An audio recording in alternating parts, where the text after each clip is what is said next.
Okay, let's unpack this. Yeah. We're talking about self-sabotage, spiritual fraud maybe, and the need sometimes to draw a really hard line. Yeah. We're doing a deep dive today into some ancient texts. They lay out this specific, almost chilling picture of people who bring times of difficulty. Especially within faith communities. Exactly. So our mission here is to get a handle on the specific behaviors they list out, these disruptive traits. And then really look at the command, the sharp command, given to protect the community itself. Right. And the thing that jumps out, honestly, right from the start, is this warning about people who look faithful, on the outside. But inside are actually, well, destructive. Yeah. So the source material gives us this pretty extensive list of vices, and it seems organized, like it's showing how internal issues cause external problems. It definitely paints that picture. It starts with traits like being a lovers of self, and then it just spirals, doesn't it, into lovers of money, proud, arrogant. Abusive to others, disobedient to parents. The list goes on. It's quite the portrait. And what's really fascinating, I think, is how the text frames it.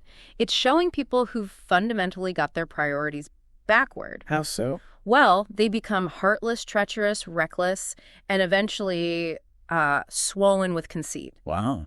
And if you tie it all together, the root cause is defined clearly. They are lovers of pleasure rather than lovers of God. Ah, okay. So that's the core conflict. Precisely. It highlights the central deception where personal satisfaction trumps spiritual devotion, even when they're, showing up and participating. And this leads right into the part I find most arresting, that line. They maintain the appearance of godliness but deny its power. Exactly. It's an act, a deep internal conflict where the outside show is completely hollow. It's not just hypocrisy, it's like active denial. Yeah, denying the power of genuine faith. And the sources say, look, this isn't some new threat. They use a historical analogy, Jansen John Perez. Remind us who they were. So these were traditionally known as the Egyptian court magicians back in Moses' time. They tried to replicate his miracles, essentially opposing him through imitation. Ah, okay. So they looked like they had power, but it was just a trick. Exactly. Their inclusion here shows that this kind of opposition to truth, often from within or appearing similar, is a recurring pattern. But the text is also optimistic, promising that, like them, the folly of these difficult people will be plain to all, eventually. Okay, but waiting for it to become plain sounds a bit passive. And the command we mentioned earlier is anything but passive. No, it's very direct. It says, point blank, avoid such people. That feels severe. How do the sources square that with the usual messages of welcome and forgiveness we often hear? That's a really important question, and the sources tackle it head-on, using an interesting analogy. They start by comparing the faith community to a hospital. Okay, a place for the sick. Makes sense. Right, but then they pivot immediately. A hospital is for the sick, yes, but the goal is healing so they can leave. The church, as God's community, is different. It's not only a field hospital. What is it then, primarily? It must primarily be filled with holy and spiritually healthy believers, because its purpose is to be this beacon of truth and integrity. So the command to avoid is less about judgment, more like spiritual quarantine, to protect the core. That's a good way to put it. Precisely.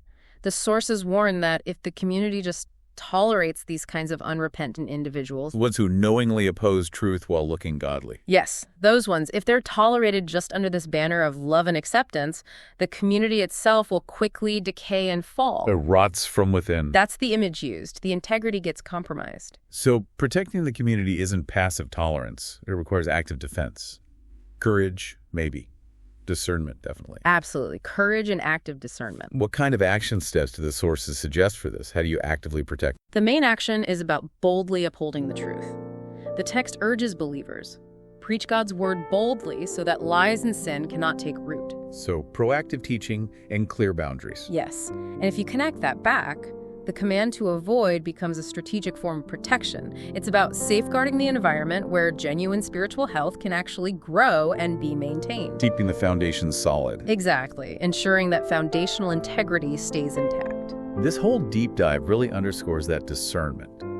Telling the difference between just looking the part and actually living it is such a critical skill, especially in difficult times. It really is. It's fundamental. So here's something to think about. If the community needs this active guarding against harmful influences, what specific daily act of active protection might be most critical for you to adopt today? Is it about boldly speaking your convictions, or perhaps practicing that sharp but non-judgmental discernment we talked about?